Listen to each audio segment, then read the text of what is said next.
আসসালামু আলাইকুম, welcome to super English care. প্রিয় শিক্ষার্থীবৃন্দ, আজকে আমি ক্লাস 9 এর ইংরেজি বিষয়ের 7.3.2 যে অ্যাক্টিভিটি রয়েছে এটার উত্তর উপস্থাপন করব।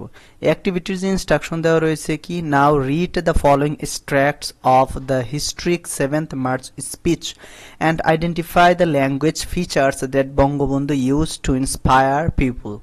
বাংলা অর্থ হচ্ছে ঐতিহাসিক 7 মার্চের ভাষণের নিম্নোক্ত অংশগুলো পড়ো এবং মানুষকে অনুপ্রাণিত করতে বঙ্গবন্ধু যেসব ভাষাগত বৈশিষ্ট্য ব্যবহার করেছেন তা খুঁজে বের করো। তার মানে আমরা যে বইয়ের মধ্যে যে দেওয়া রয়েছে, প্যাসেজটা দেওয়া রয়েছে, সেই প্যাসেজটা আগে পড়বো এবং তারপরে যে প্রশ্নগুলো দেওয়া রয়েছে, অর্থাৎ একটা দেওয়া রয়েছে শূন্যস্থান বলতে, ওই জায়গায় একটা ছক দেওয়া রয়েছে, সেই ছকটা পূরণ করে দেব। প্রথম যে রয়েছে প্যাসেজ, এই প্যাসেজটা আমরা শুরু করতেছি। The 7th March speech is one of the best speeches delivered in the world history. অর্থাৎ বলা হচ্ছে 7ই মার্চের ভাষণটি বিশ্ব ইতিহাসের দেয়া অন্যতম সেরা ভাষণ। The greatest Bengali of all time, the father of the nation, Bangabandhu Sheikh Mujibur Rahman called for our independence in his historic 7th March speech in 1971 in front of a sea of people in Racecourse Maidan, Dhaka. বলা হচ্ছে সর্বকালের সর্বশ্রেষ্ঠ বাঙালি জাতির জনক বঙ্গবন্ধু শেখ মুজিবুর রহমান ঢাকার racecourse ময়দানে জনসমুদ্রের সামনে 1971 সালে ঐতিহাসিক 7 মার্চের ভাষণে আমাদের স্বাধীনতার ডাক দিয়েছিলেন।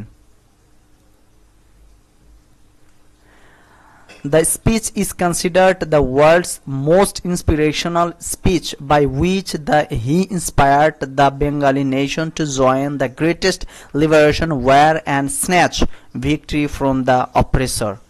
বলা হচ্ছে ভাষণটিকে বিশ্বের সবচেয়ে অনুপ্রেরণামূলক ভাষণ হিসেবে বিবেচনা করা হয়, যার মাধ্যমে তিনি বাঙালি জাতিকে মহান মুক্তিযুদ্ধে যোগ দিতে এবং অত্যাচারীদের হাত থেকে বিজয় ছিনিয়ে আনতে উদ্বুদ্ধ করেছিলেন। So now read the following parts of the historic speech and identify the language features that Bangabandhu used to inspire people. সুতরাং এখন ঐতিহাসিক 7 মার্চের ভাষণের অংশগুলো পড়ো, সে সকল ভাষাগত বৈশিষ্ট্যগুলো নির্ণয় করো যেগুলো বঙ্গবন্ধু জনগণকে অনুপ্রাণিত করতে ব্যবহার করেছিলেন। অর্থাৎ বঙ্গবন্ধু যে সকল ভাষাগত বৈশিষ্ট্য, আমরা এর আগের কিন্তু ইনফ্লুয়েন্সিয়াল পাওয়ার যে রয়েছে, ওই পাওয়ারের যে বৈশিষ্ট্যগুলো রয়েছে ওই বৈশিষ্ট্যগুলো পড়েছি। আর এই জায়গায় মূলত আমরা খুঁজে বের করব বঙ্গবন্ধু শেখ মুজিবুর রহমান তার 7 মার্চের ভাষণে কোন বৈশিষ্ট্যগুলো লিখেছেন, মানে ব্যবহার করেছেন। Bangabandhu started his speech by addressing people, my brothers. Bangabandhu তার ভাষণের শুরু করেন জনগণকে উদ্দেশ্য করে, কি বলে, ভাইয়েরা আমার। I come before you today with a heart laden with sadness. আজ দুঃখ ভারাক্রান্ত মন নিয়ে আপনাদের সামনে হাজির হয়েছি। You are aware of everything and know every bit of happenings. We have tried with our lives and yet the sadness remains that today in Dhaka, Chattogram, Khulna, Rajshahi and Rangpur the streets are soaked by the blood of my brothers. বলা হচ্ছে আপনারা সবই জানেন এবং বোঝেন, আমরা আমাদের জীবন দিয়ে চেষ্টা করেছি, কিন্তু দুঃখের বিষয় আজ ঢাকা, চট্টগ্রাম, খুলনা, রাজশাহী, রংপুরে আমার ভাইয়ের রক্তে রাজপথ রঞ্জিত। Again he said, তিনি আবার বলেন, what wrong have we committed? আমরা কি অন্যায় করেছিলাম? In the election, the people of Bangladesh entrusted me and the Awami League with the totality of their electoral support. বলা হচ্ছে নির্বাচনে বাংলাদেশের মানুষ সম্পূর্ণভাবে আমাকে এবং আওয়ামী লীগকে ভোট দেন। In his speech, he also talked about the history of Bengal as he stated. বক্তৃতায় তিনি বাংলার ইতিহাস নিয়েও কথা বলেন, যেমন তিনি বলেছেন, This history of the past 23 years has been one of the agonizing cries of men and women. The history of Bengal has been a history where the people of this land have been made the streets and highways of this land crimson with their blood. 23 বছরের করুণ ইতিহাস বাংলার অত্যাচারের, বাংলার মানুষের রক্তের ইতিহাস। 23 বছরের ইতিহাস, মুমূর্ষ নরনারীর আর্তনাদের ইতিহাস, বাংলার ইতিহাস, এদেশের মানুষের রক্ত দিয়ে রাজপথ রঞ্জিত করার ইতিহাস। At one point he said, বলছে এক পর্যায়ে তিনি বলেন, I have spoken to him over telephone. টেলিফোনে আমার সঙ্গে তার কথা হয়। I told him, Mr. Yahya Khan, you are the president of Pakistan. Come, be a witness to the inhumanity in which the people of my Bengal are being murdered, to the way in which the mothers of my land are being deprived of their sons. I told him, come, see and dispense justice. তাকে আমি বলেছিলাম, জনাব ইয়াহিয়া খান সাহেব, আপনি পাকিস্তানের president, দেখে যান কিভাবে আমার গরিবের উপরে, আমার বাংলার মানুষের উপরে গুলি করা হয়েছে, কি করে আমার মায়ের কোল খালি করা হয়েছে। আপনি আসুন, দেখুন, বিচার করুন।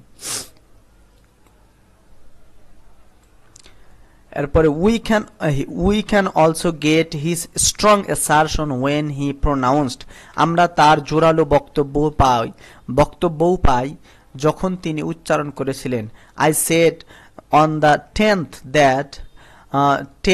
that Mujibur Rahman would not walk across the blood to take part in a roundtable conference. You have called the assembly, but my demands must be met first. Martial law must be withdrawn. All military personnel must be taken back to the barracks. বলা হচ্ছে, আমি 10 তারিখে বলে দিয়েছি যে শহীদের রক্তের উপর পা দিয়ে কিছুতেই মুজিবুর রহমান যোগদান করতে পারে না। আপনি অ্যাসেম্বলি কল করেছেন, আমার দাবি মানতে হবে। প্রথম সামরিক মার্শাল ল উইথড্র করতে হবে, অর্থাৎ প্রত্যাহার করতে হবে।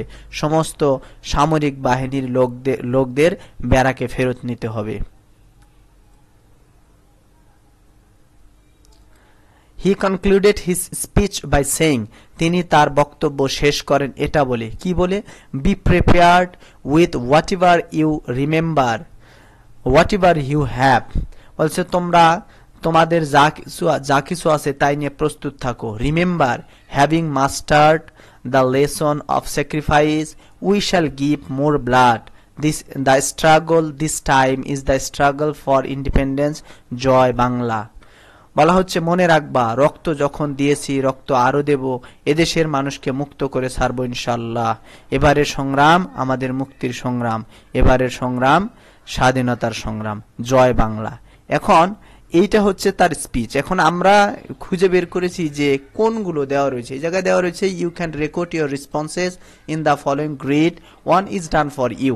আমাদের বইয়ের মধ্যে কিন্তু এই জায়গায় একটা দেওয়া রয়েছে, এটা দেওয়া রয়েছে। কি বলছে? The language feature of influential power language, অর্থাৎ এই যে ইনফ্লুয়েন্সিয়াল ল্যাঙ্গুয়েজ, পাওয়ার ল্যাঙ্গুয়েজের যে বৈশিষ্ট্য, এই বৈশিষ্ট্যগুলো এই পাশে দেওয়া রয়েছে, এবং ওই যে সেন্টেন্সগুলো দেওয়া রয়েছে কোন জায়গায় থেকে? ওই স্পিচ থেকে। আর এই যে কিছু একটু বিশ্লেষণও করা রয়েছে, বিশ্লেষণ না করলেও হবে। যেমন এইটা বইয়ে দেওয়া রয়েছে, the use of addressing my people, my friends or my brothers to establish a feeling. এ জায়গায় বইয়ে যেটা দেওয়া রয়েছে সেটা তোমরা দেখতে পাও। আমরা আবার পরেরটায় যাই। পরে যেটা দেওয়া রয়েছে, যে 2 নম্বরে যেটা দেওয়া রয়েছে, using interrogatives involves asking questions to the audience to get their acceptance or understanding. এখন বঙ্গবন্ধু ইউজ করেছে, কি ইউজ করেছে? ইন্টারোগেটিভ, প্রশ্নবোধক বাক্য ইউজ করেছে। এখন সেইটা কি? ইন হিজ স্পিচ বঙ্গবন্ধু কিন্তু জিজ্ঞেস করেছে, what wrong have we committed, মানে আমরা কি দোষ করেছিলাম। তার মানে এটা বোঝানো হচ্ছে, with this question he aim to establish the Notion that the fault did not lie with him but rather with those who deprived him of his rights. এই জায়গায় বঙ্গবন্ধু বলতেছে, আমরা কোনো দোষই করি নাই। এই দোষ করেছে কারা? যারা আমাদের অধিকারকে কেড়ে নিয়েছে, মূলত তারাই দোষ করেছে। আর যারা শিক্ষার্থী রয়েছে এই পর্যন্ত দিয়ে দিলেও কিন্তু হয়ে যাবে। আর এই জায়গায় একটু বিশ্লেষণ করা হয়েছে, এটাও তোমরা দিয়ে দিতে পারো। এরপরে নাম্বার 3 হচ্ছে sharing emotional experiences to foster empathy and unity. Emotional মানে হচ্ছে কাউকে ইমোশনালি করার জন্য, মানে একত্র করার জন্য, এমপ্যাথি পাওয়ার জন্য, সিম্প্যাথি পাওয়ার জন্য এটা করা হয়ে থাকে। যেমন সে বলেছে, he declared this history of the past 23 years has been one of the agonizing cries of men and women. এই জায়গায় এইটা দ্বারার মাধ্যমে কি বলছে যে আগের ইতিহাসে আমরা কত নির্যাতিত হয়েছি সেইটাই তুলে ধরা হয়েছে। This start a feeling of unity in the Bengalis fight and desire for freedom. এইটার মাধ্যমে স্টার্ট বলতে কি, স্টার্ট বলতে কোনো কিছু আরো বাড়ানো, ফিলিং অফ ইউনিটি মানে বাঙালি যারা রয়েছে তাদের একতাবদ্ধের কাজ করেছে, ইউনিটি তুলে ধরেছে, এবং তাদের যে যুদ্ধ করে এটার ইউনিটি তুলে ধরেছে, এবং ডিজায়ার ফর ফ্রিডম বাঙালির যে স্বাধীনতার যে আকাঙ্ক্ষা সেটাও তুলে ধরা হয়েছে। এরপরে 4 নম্বর যেটা, addressing the authority directly and using imperative verbs. এই জায়গায় কিন্তু মানে যে অথরিটি আছে সরাসরি বলেছে, কি বলেছে, আই টোল্ড হিম, আমি তাকে বললাম, mister Yahya Khan, you are the president of Pakistan, তুমি পাকিস্তানের প্রেসিডেন্ট অথবা আপনি পাকিস্তানের president, come be a witness, বলছে আসো এবং দেখো। এরপরে আরো বলেছে যে ডিসপেন্স জাস্টিস, এগুলো বলেছে। এখন ওইটুকু পুরোটুকু কপি করেও দিতে পারো, কোনো সমস্যা নাই। Here Bangabandhu directly called upon president Yahya Khan to witness the inhuman treatment of the people of East Pakistan. Additionally he employed imperative verbs such as come, see and dispense justice. মানে সে তাছাড়াও আরো কি ব্যবহার করেছে, ইম্পারেটিভ যে ভার্বস রয়েছে সেই ভার্বগুলো ব্যবহার করেছে, আসো, দেখো এবং কি বিচার করো। এগুলো হচ্ছে এই যে ইউজিং ইম্পারেটিভ ভার্বস। এরপরে বলছে কি, using a strong assertion. Strong অ্যাসারশনের মধ্যে মানে তীব্র জোরালো বক্তব্য সে তুলে ধরেছে এটার মাধ্যমে। এই জায়গায় সে কিন্তু বলেছে, কি বলেছে, যে he said but my demands must be made first, martial law must be withdrawn। বলছে যে আমার দাবি আগে মানতে হবে, প্রথমে কি মার্শাল ল কি করতে হবে, উইথড্র করতে হবে, অর্থাৎ প্রত্যাহার করতে হবে। আর এইভাবে এই 5টা তুলে ধরা হয়েছে। আর চাইলে তোমরা আরো বেশি যদি খুঁজে পাও তাহলে আরো বেশি দিতে পারো, কোনো সমস্যা নেই। তবে যেহেতু ছক 5টার দেওয়া রয়েছে, তুমি 5টায় দিয়ে দিতে পারো। আর এইভাবে তোমরা প্রশ্নের উত্তরগুলো দিতে পারো। আর ভিডিওটা কেমন লাগলো অবশ্যই জানাবে। এর পরবর্তীতে আমি এর পরের যে রয়েছে সেইটা দেওয়ার চেষ্টা করব। আজকের মতো এখানে শেষ করতেছি। আসসালামু আলাইকুম।